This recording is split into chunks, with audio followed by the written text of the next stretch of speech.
There are contrasts between men and women, the prominent and the marginal, the public and private, and faith and skepticism.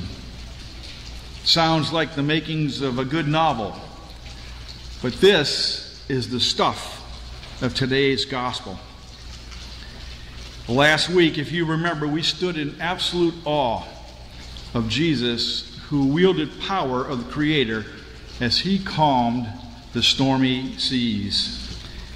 Today, we see that he also has authority over the forces of death. The two miracle narratives we just heard are intertwined so that they can help to interpret each other. Both of the stories include the subject of faith, the subject of the issue of ritual purity, the question of life and death, the span of 12 years, and the power of God in Jesus. The distraught father, a very, very prominent man, is an official of the synagogue, and his proper name is given to us. He comes to Jesus openly and throws himself at the feet of Jesus and pleads with him. The unidentified woman, on the other hand, has been a victim of both her ailment and those who have attempted to cure her. Her funds have been depleted, and because of her hemorrhage, she is ritually unclean. She does not presume to approach Jesus directly, and nor does she plead with him. Instead, she boldly violates both social and religious prohibitions. She is a woman, and she is ritually unclean, but she deliberately touches Jesus. This is the only miracle story where Jesus does not initiate the cure. The woman, the one who is afflicted and marginalized, reaches out on her own accord and snatches the power of God. And although the contrast between the man and the woman are striking and undeniable, in the most important issue, they are exactly the same.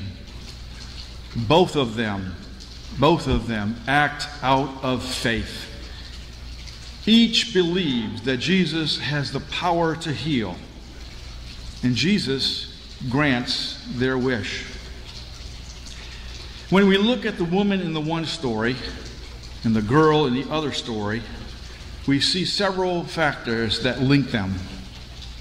Both are unnamed and referred to as daughters, suggesting that what happens to them is much more important than their identities.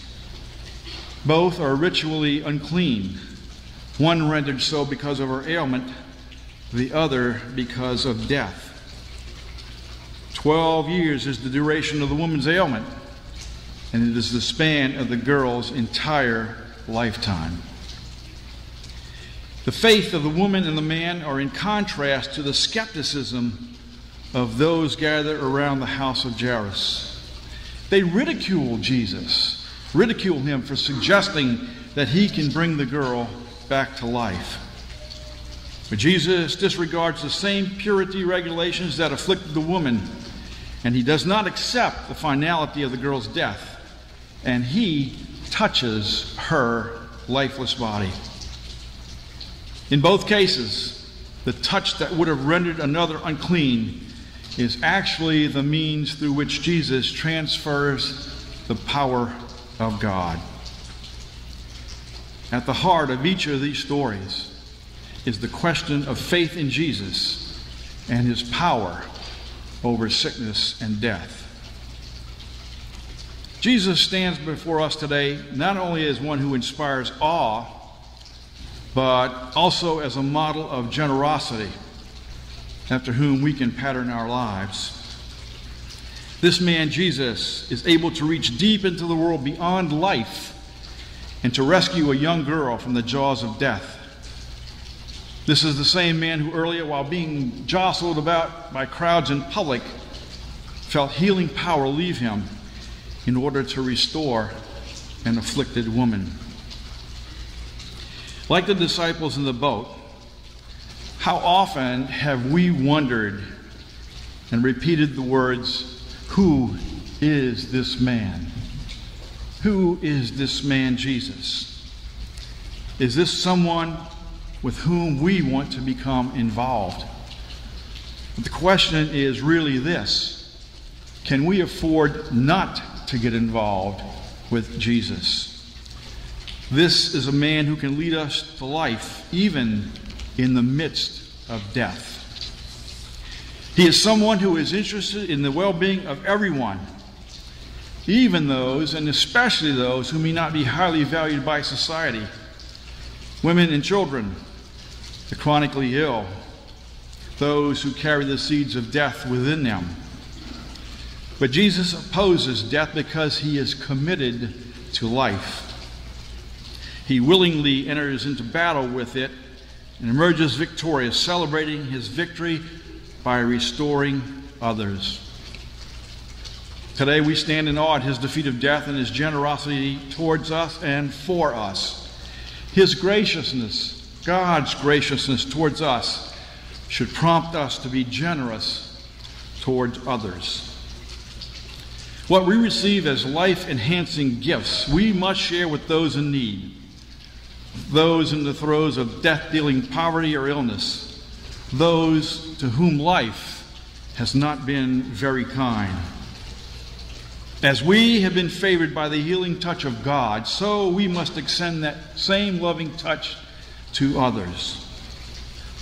The love of Christ impels us to be open-handed as we approach those in need. In following Jesus' lead, we must not only give to them, we must also allow them to take from us. At times, this will require that we share material resources, our money, and our possessions. And at other times, it might mean that our energy will be absolutely drained in our service to them as we spend time with them and for them. And just like the woman and the man in today's gospel, in all of this, Jesus has set us an example to follow.